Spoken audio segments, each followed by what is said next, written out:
আমাদের টেন্ডেন্সিটা এরকম হয়ে গেছে, আমরা আমাদের প্রবলেমটাই সলভ করতে চাই না। জানছি, বুঝছি, দেখছি, শুনছি, পেপার পত্রিকায় 2 টাকা কিনে প্রতিদিন দেখছি, কিন্তু তারপরে আমি আমার প্রবলেমটা সলভ করতে চাইছি না। কার দোষ তাহলে? সেটা নিশ্চয় আমার দোষ নয়, হ্যাঁ কি না? সেটা নিজের দোষ। তাই জন্য আমাদের কি করতে হবে? গীতাটাকে পড়তে হবে।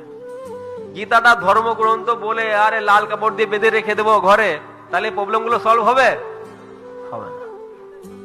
মধুর বোতল ঘরে রেখে দিলে ওর মিষ্টিটা আস্বাদন করতে পারবো যদি বোতল খুলে না খুলে মুখে না দিই? পারবো?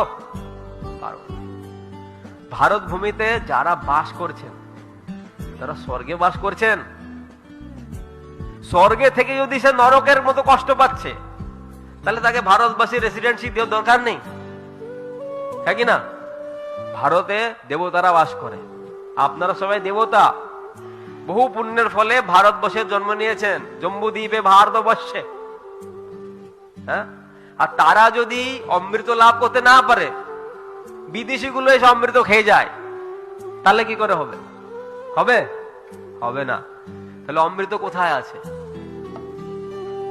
বুঝে শুনে কাজ করতে হবে।